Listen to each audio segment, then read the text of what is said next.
What's up, everybody? You listen to the 1223 podcast, and we are your hosts, Bernard Pollard and my brother, Kerry Williams.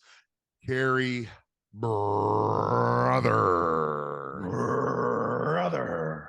That's hey y'all. Okay, look, so that this is what we do, right? Okay, so we'll explain all of the brother stuff later.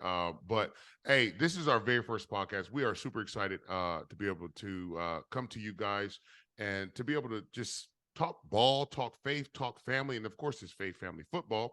But man, I'm excited. Kerry, you can go ahead, take it over, dude, because I'm gonna take this thing around with it. Hey man, I'm excited. I'm excited. I'm excited, man. I can't wait. This is a wonderful opportunity, bro, man. And it feels like I'm about to suit up, man. Feel Oh like a man, Sunday night, man. Feel like a Monday night. Let's Monday get night. this thing. I take the Monday night. I like the Monday night. Sunday night games were good too, man. So y'all, hey, the 1223 podcast. Me and Kerry, our birthdays.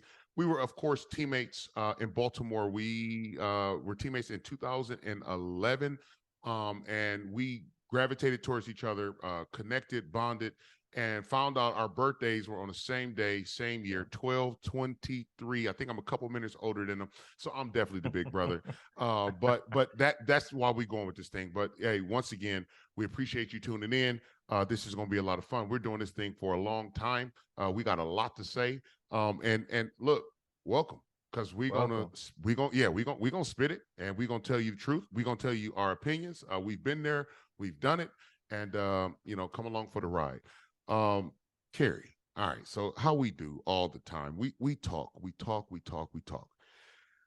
Of course, Eric Bieniemy has been the topic ever since the Super Bowl, but even going back couple years now, a lot of people have been talking about him being a head coach. Now, we have heard all of what LaShawn McCoy have said, what so many other people have said, and I'm not one to hold anybody past against them. I don't care about the past. I look at one thing and one thing only in this situation, understanding that there's a whole bunch. But tell me what you think about this, because Eric Bieniemy just signed. He's the offensive coordinator for the Washington Commanders. He's been the offensive coordinator for the Kansas City Chiefs the last 5 years. He's been with the Chiefs 10 years. Explain to me, explain to everybody else what you think this move is. This a good move for him? Why did it take so long? I guess that's a big thing. Why did it take so long for him to be able to get to go to Washington, or even just to get a team to even offer him a job? Man, I wish I knew, man, because I feel like he's been a part of an organization that's had much success. And I think that those guys that are in place have done a tremendous job offensively. He has a great guy at quarterback with Patrick Mahomes. He has a great tight end. He had Tyreek Hill there. They had an arsenal of guys that came in and out, man, and Mahomes was able to do work up under him as an offensive coordinator. I don't understand why it's taking so long, but like I said before, like it's a situation where other guys didn't have to travel this road particularly, and guys are sometimes an organization guy. You're going to hire him before you even get the interview, and they saying that he's not a great interviewer. But at the end of the day, if you know he's your guy, he is going to be a guy that's going to galvanize the troops. He's going to lead your team to win the Super Bowls and multiple wins. Then you go with that guy. I just don't understand this whole nonsense about not being a good interviewer when everybody in America isn't a great test taker. Right. Well, I mean, so Kerry, so going back to that, and I've talked to, and I told you, I've talked to coaches, I've talked to players that have played under him, and been there in the facility, in the organization, playing for the Kansas City Chiefs, and that's been some of the things they've said. Some people have said he's, as far as the past and things that he's gotten in trouble with, whatever. I'm not looking at that, because there's a lot of head coaches that have been arrested and been in trouble and all this other stuff. So I'm not looking at that. I'm looking at, okay, they said he's harder to get along with. Some people said he's hard to get along with. They said he rubbed coaches and players the wrong way. I think one of the, and of course, as you mentioned, you said the as far as being his interview, people said he's just not been a good interview, right? But with all of that being said, I think the biggest thing that's hindering Eric Bieniemy is he was in Coach Andy Reid's shadow. And you and I'm pretty sure other people are going to say, by me saying this, Matt Nagy, Doug Peterson, all these other guys, because you've already alluded to that. And I'm with you, and I understand that in a sense. And talking to other coaches and talking to the players there, Matt Nagy got 100% of the play calling. Doug Peterson, they wasn't sure if he got 100%. As far as calling plays when he was offensive coordinator with the Kansas City Chiefs. Andy Reid never gave 100% of play calling to Eric Bieniemy. And once again, I don't want to hold that against him because we all know there have been other coaches that hasn't been black, that have never been play callers. They've been special team coaches. And, the Joe Judges, you look at Matt Patricia, as far as from the defensive side, you look at, Josh McDaniels, who was the offensive coordinator for the New England Patriots, who's with the Raiders right now, but he was with the Broncos before.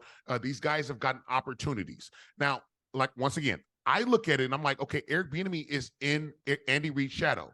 I played against Andy Reid. This is all Andy Reid. His fingerprints are all over everything with the Kansas City Chiefs offensively.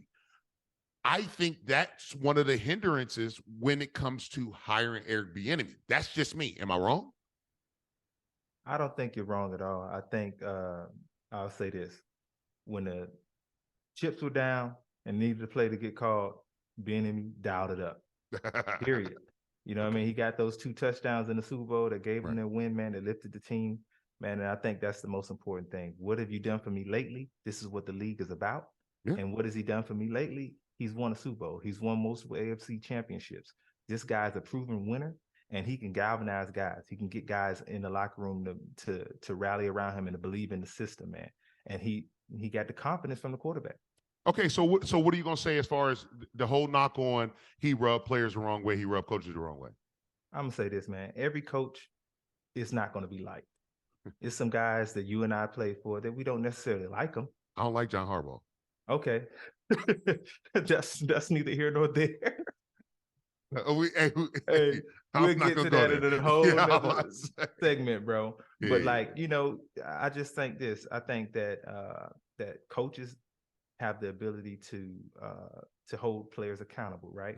And I think it's a lot of guys that don't necessarily like that hard coaching, that don't like to be told, hey, look, man, you got to pick your game up. Right. And I can respect coaches like that, and I think highly of coaches like that. Right. And if you're a coach like that, then hey, man, I don't see anything wrong with that. You could rub a guy the wrong way, but I still see that as he's showing love to a guy and showing appreciation for what a guy has done, but he just wants to make you better. And I think that's what a coach's job is, to make the player better.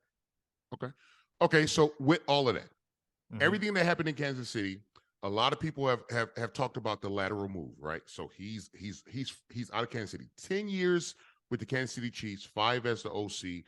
They're talking about the lateral move. They're upset. Now, we get it. He is not a head coach. He did not get those looks. I'm a little bit disappointed on why teams didn't wait for him after the Super Bowl. More teams didn't wait for him before they hire other head coaches or other offensive, coordinators. So when we look at the lateral move, I heard that, and I don't watch I don't watch sports talk. If I see something on Twitter, I see it there. And one of the biggest things for me is, I hear these guys talk, hear these women talk, and I'm just looking like that's just not right. So they're talking about the lateral move that Eric Bieniemy just made. Do you see it? Do you see this as a promotion for him, for Eric Bieniemy? I see it definitely as a promotion, bro. When you look at it, he is going from simply the offensive coordinator to now the offensive coordinator / assistant head coach. This is a guy that's going to be given a little bit more responsibility, a little bit more power, a little bit more say-so. And I think this is a great thing for him, and it's a great thing for the Commanders organization as well. Well, that's the kind of what I was thinking, because when I'm hearing guys say, and these are former players, analysts, former players talking about this isn't a promotion. I get it. It's not a head coach job. Right? That would be the ultimate promotion. Yes, exactly. And so I'm like, yo, Like he's going from offensive coordinator in Andy Reid's shadow to he's the offensive coordinator with a defensive-minded head coach in Ron Rivera, and now everything 100. I honestly do not believe he leaves Kansas City because he'd have had to renew his contract. And I think I thought he was good enough to be Kansas City offensive coordinator, and I think they would have probably ended up re-signing him. But nevertheless, he's with the Washington Commanders, and so when I look at this, I'm looking like, wait a minute, he goes to Washington. There's no way he leaves Kansas City to go to Washington to either make the same money and then have the same responsibilities. No way. He has got to be able to call plays. He's got to be able to design. He's got to be able to scheme. He's got to be able to develop. He's got to be able to coach the other coaches. He's got to be able to coach the players. And he's got to have 100% of the say when it comes to the offense. That's the only way he leaves Kansas City and goes to the Commanders or even any other organization. Right. I believe that. So when I look at it, I'm looking like, okay, like I get it. Washington, when you look at the front office with Dan Snyder, a whole bunch of mess going on. It is mess everywhere. But at the end of the day, when it comes down to the coaches and the players, what players are we drafting? What players are we bringing in so that we can be successful for the city, for the fans, for each other, so we can win games for the Washington Commanders? Once again, Ron Rivera, a defensive-minded head coach, who I think this gives him he can concentrate more on the defense and let Eric concentrate on the offense to get the coaches ready to bring his guys in. I look at it, and so when we look at the Washington Commanders, we've looked at their roster. We've talked about so many things, Kerry. Heineke, Wentz, how, like, what does that look like? Because any team that Bieniemy would have went to, right? Any team you went to, he doesn't have Mahomes under center, right? Okay. So what do you see this team looking like? Because this was an 8-1 football team this past season. What does Eric Bieniemy bring? What does he bring to the Washington Commanders, something that they did not have in 2022? I think one day he brings excitement, man. He's a new face. Like I said, he was with the Kansas City Chiefs as an offensive coordinator. They've seen what he can do there. Right. They've seen the dynamic offense. They've seen the power run game. They've seen the guys going down the field with the ball.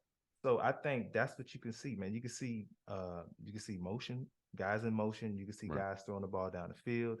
I think it's more of an electric offense because they have the pieces. Now, I would say this. I don't necessarily like the quarterback situation there.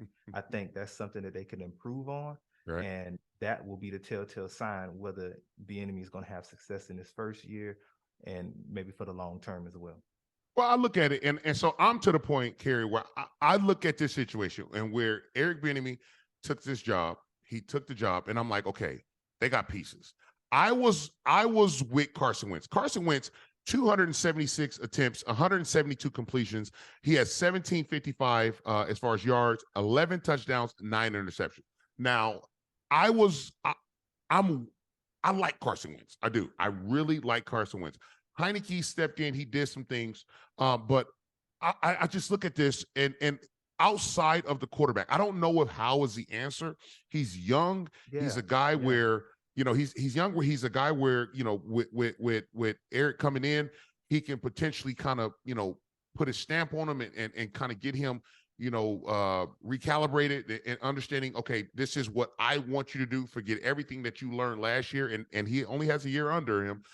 So I love the running back situation in Washington. Yeah. I think it's a great situation for Eric Bieniemy going in. The receiver situation is awesome as well. Exactly. So you got Robinson, you got Robinson at the running back position, who I think is going to be phenomenal. At the receiver position, I think these guys are going to do really well as far as with Eric Bieniemy at the offensive coordinator position. But I'm going to throw this out here, and you tell me if I'm right or wrong. When I look at this, with Eric Bieniemy going to the Washington Commanders, I think this can be really, really cool, and it helps him. And yes, Howe is young. Wentz has been inconsistent. Heineke is just, people might just look at him and be like, dude's been there. He, whatever.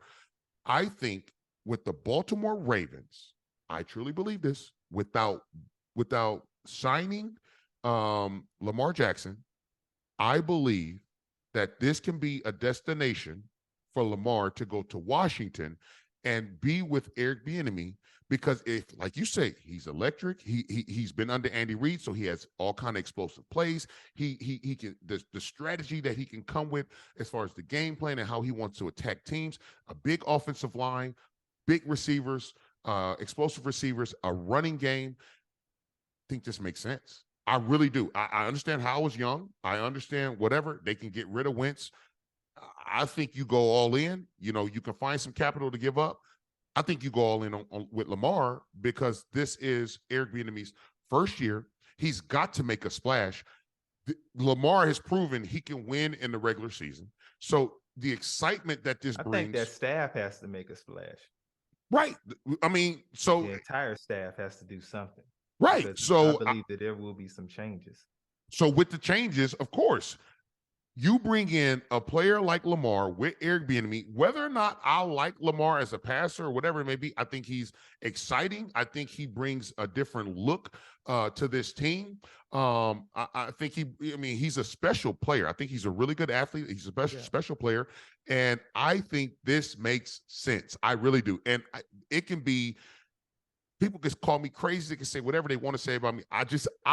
I think it makes sense with Eric Bieniemy coming in and having the control that he did not have in Kansas City. He knows there's no way that they can draft or even move up the way, especially where they're at with being 8-1.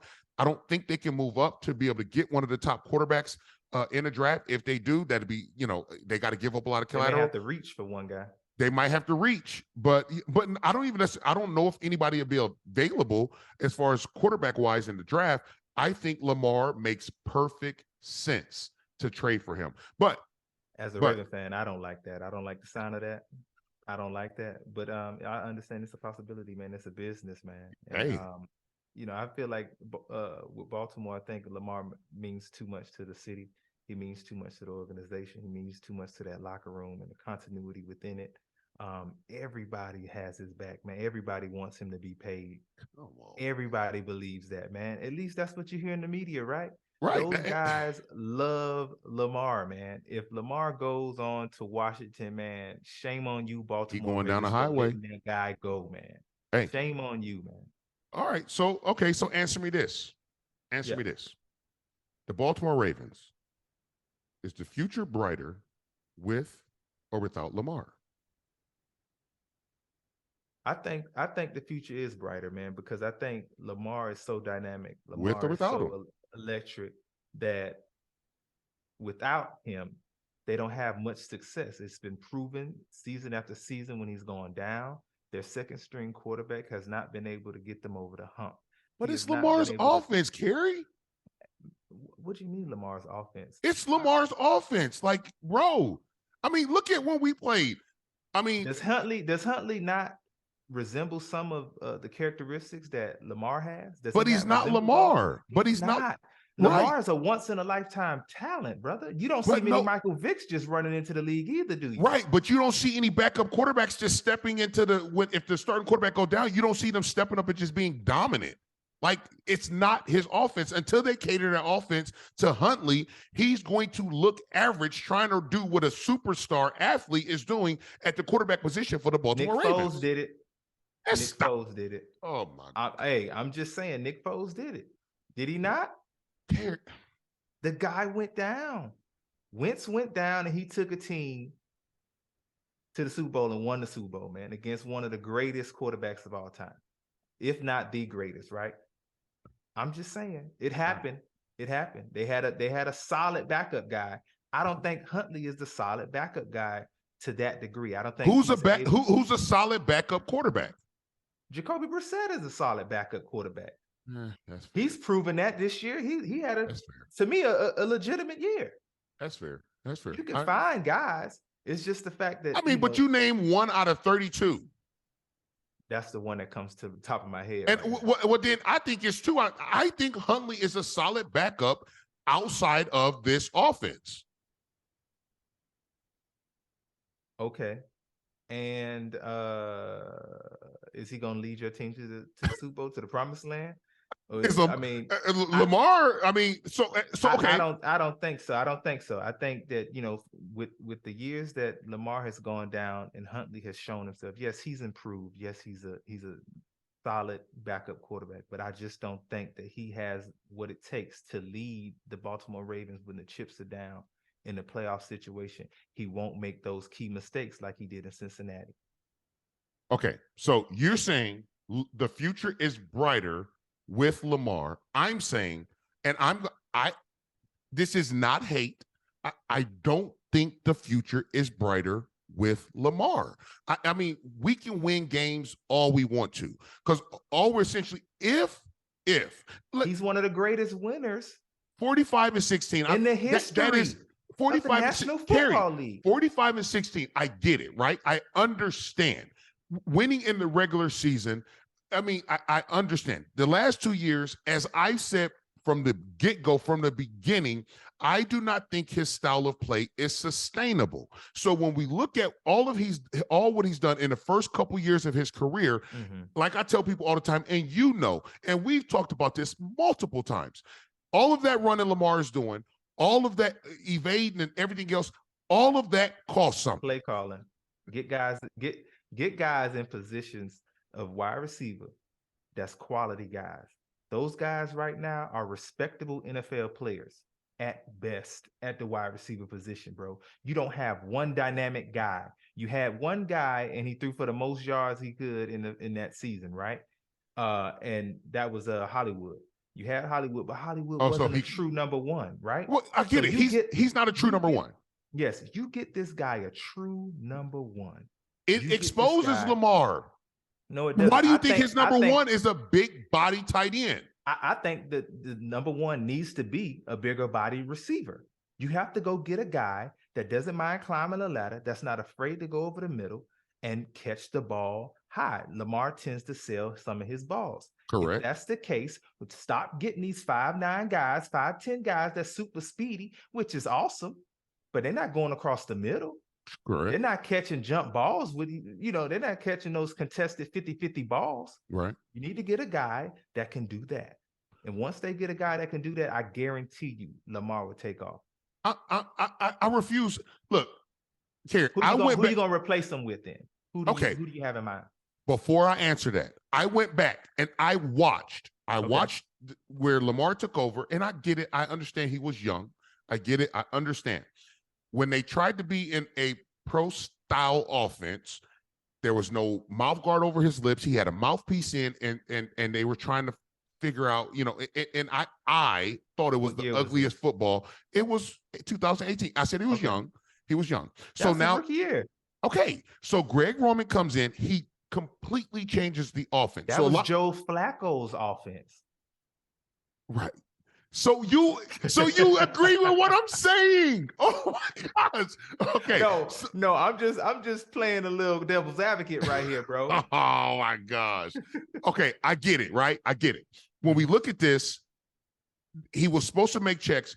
All of a sudden, Greg Roman changes the offense. Now, all of a sudden, the offense has changed. We put a mouthpiece over his mouth, and we say, just go be an athlete. Make the pass you can make. 1, 2, go run. And I understand, but there was no growth there. A lot of people blaming Greg Roman for there not being any growth or development, but at the same time, we got to blame the player as well.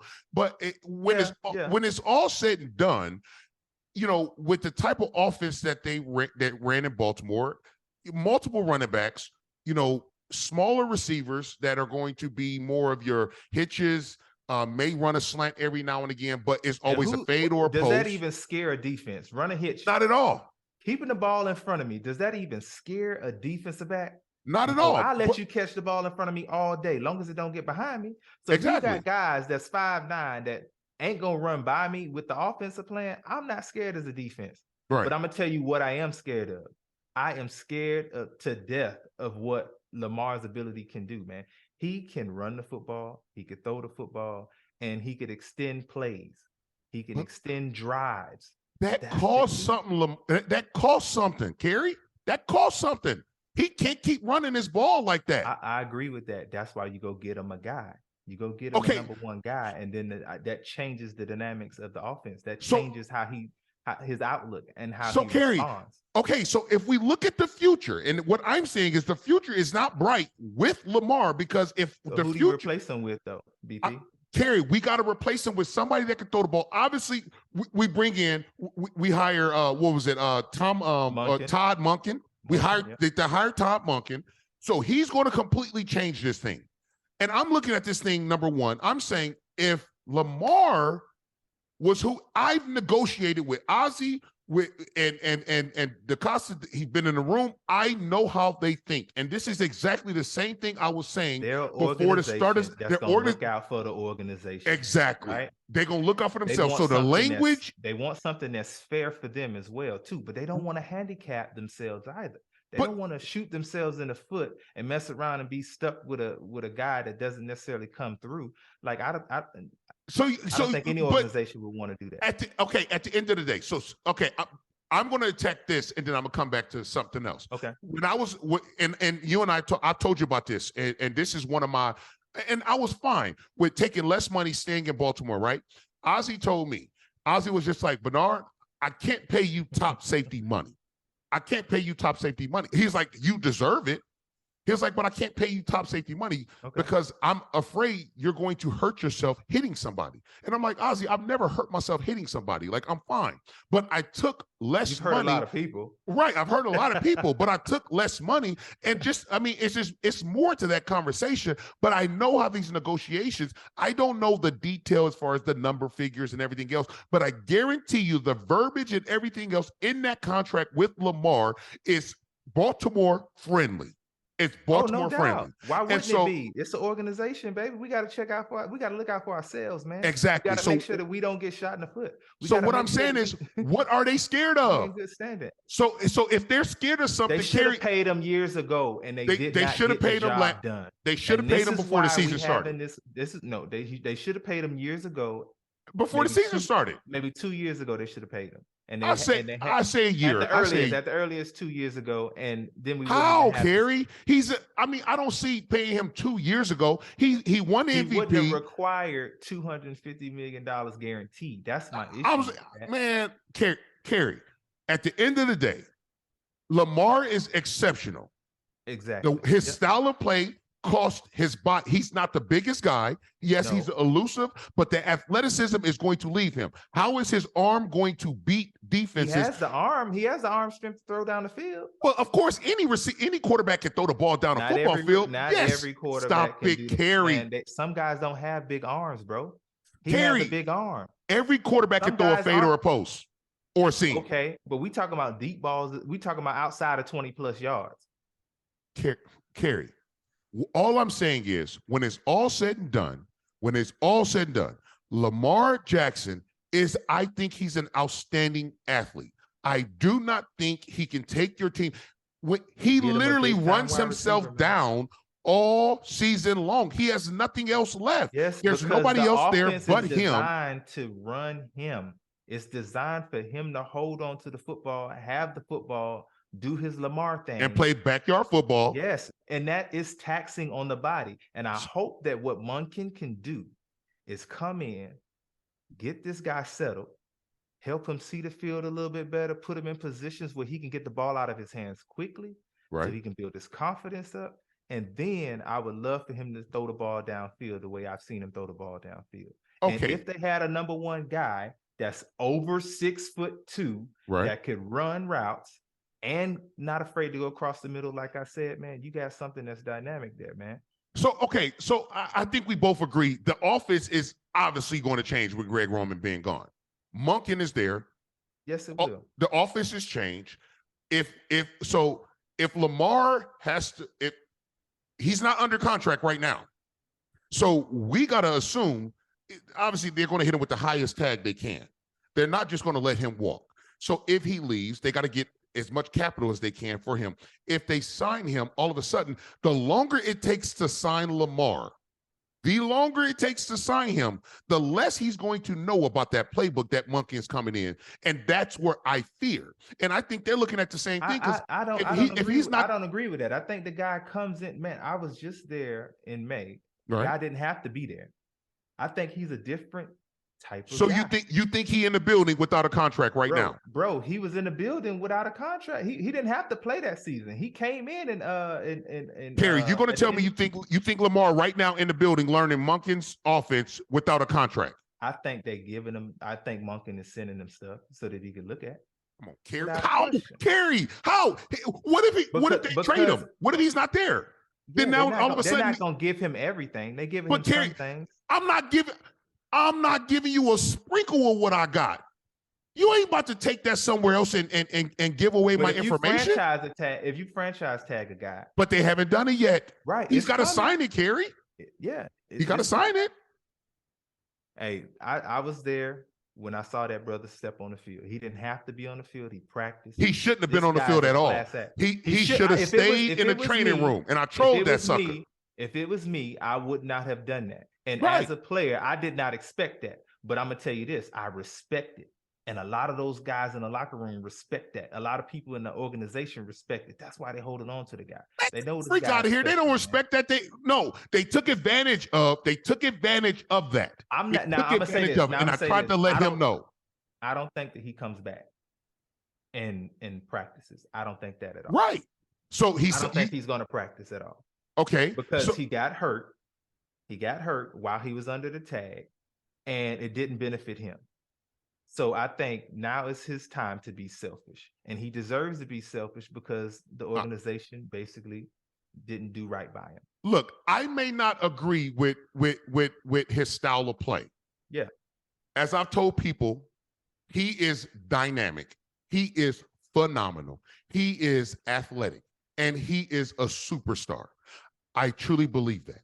When it comes down to it, that style of play will run its course. Yes. And so when we look at that, I'm like, bro, I mean, the back and forth meme had on Twitter, we had an opportunity to communicate after that because, we ended up talking and had an opportunity to communicate through Instagram and things of that nature. And as I told him, I'm looking like, bro, you being mad at me for my critique on you is a you problem. That's not a me problem, right? I played this game. You can say whatever you want to say about me, whatever. By all means, have at it. When it's all said and done, bro, all I want him to do is to get better as a passer. I want him to understand his value and his worth, to not step out there on that football field. And I told him, I was like, Ozzie and DeCosta, them going to use the piss out of you, bro. They're going to expect you to step out on that football field, and they're going to be talking all lovey-dovey, talking about how we going to take care of you, this and that. And they turned around, like he told me, hey, bro, they ain't going to do that to me. I'm not going to allow them to do that to me. And I'm looking like, yes, you will. If you step on that field, they're doing it to you.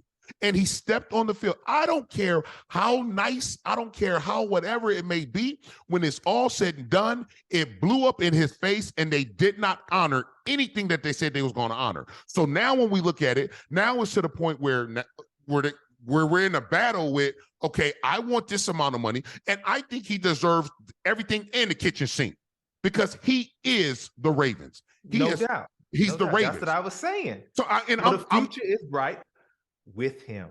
But I look at it, I'm looking like now you have an opportunity to get rid of him, because if we keep him, especially with Monken coming in, he's going to change the offense. Kerry, we got to switch up. We got to tighten up this O-line. The O-line is built for Lamar to run around, to be able to run the ball and do all this other stuff. We got to fix up this offense. We got to get new receivers in here, and we got to completely change the way that we draft and that we attack free agency and invest money into the wide receiver position and try to help Lamar, because at the end of the day, if they do that, it's got to be where they show people on this one-year deal, which we got an MVP that should not be in a prove it, but he's in a prove it year, and he's going to have to prove he can consistently stay in a pocket, have pocket awareness, have ball security, and deliver the ball to his guys and be successful, not only in the regular season, not only in the regular season.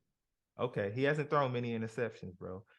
Who they're saying, Kerry, they're safe passes. Derek Carr is still 0 for in playoff play. He fits more of.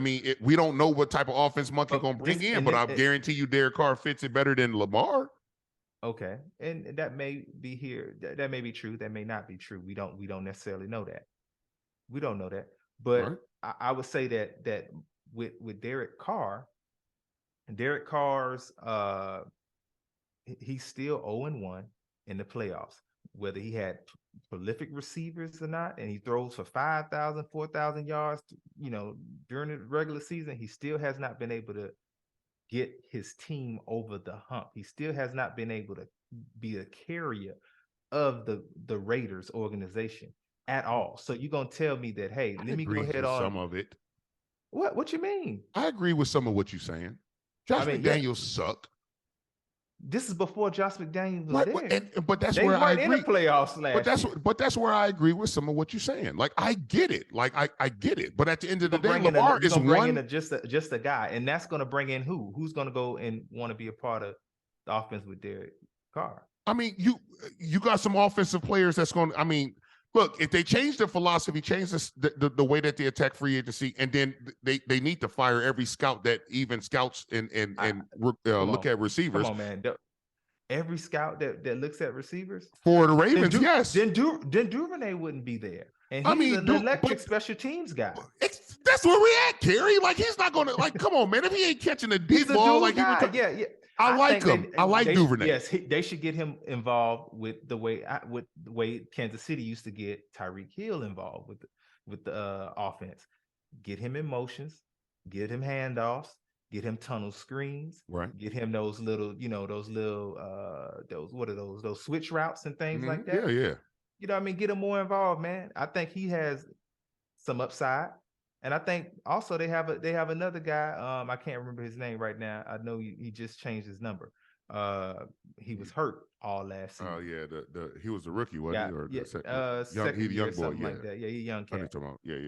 Yeah, they got some pieces. I still feel like they need a number one guy. I don't think those two individuals are number one. I agree. Yeah, there's not a number one receiver on the Baltimore Ravens offense, and I mean I think that they have a number lot. one receiver, and it's a tight end, right? Like so, I mean they're going to have to switch it up, And I look at with Monkey coming in, I truly believe he's going to try to draft Stetson Bennett, or if that's his name, Bennett from Georgia. I think he's going to try to draft him. If Bennett is on the clock when the Ravens are on the clock to select a draft pick, I don't know if I doubt it comes in the first round, but I believe Bennett goes to the Baltimore Ravens because they've got to bring somebody in that is used to him, or a quarterback that's similar to Bennett that's used to this type of offense. And I mean, this offense is going to look completely different from Greg Roman.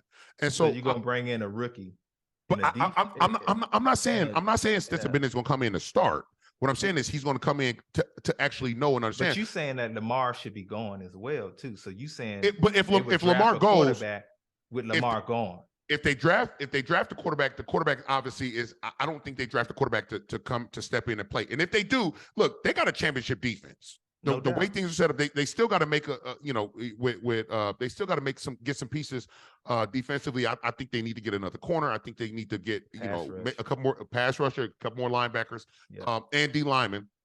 Yeah. But looking at that, you've got to draft a receiver. That's a must. Or do you go after, or do you make a trade with for a receiver, one of these guys, or do you wait for them to get cut to attack them in free agency?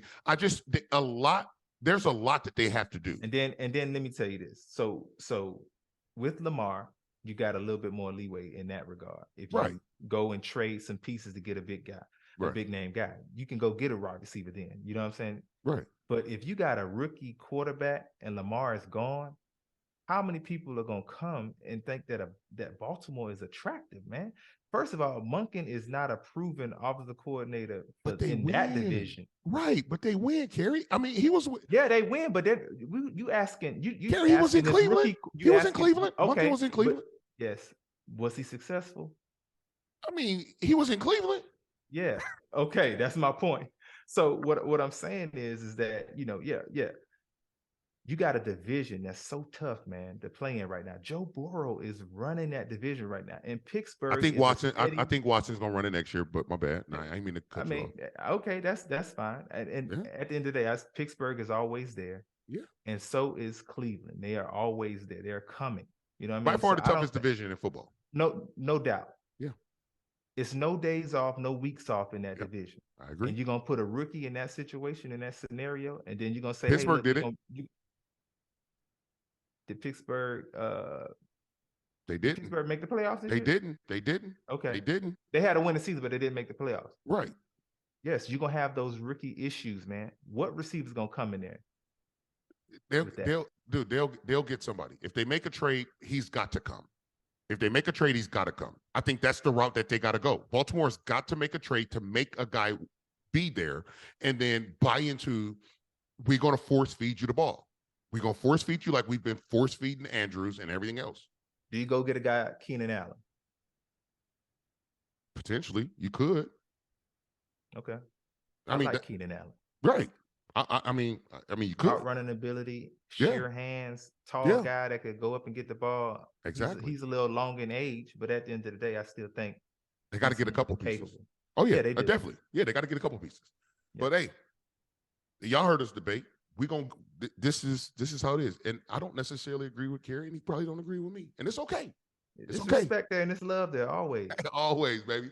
Hey man, well, hey, we thank y'all for tuning in. It's been a lot of fun. Our first episode, man. This is the energy we coming with. We bring this thing every single week, every episode, and we expect y'all to be here with us.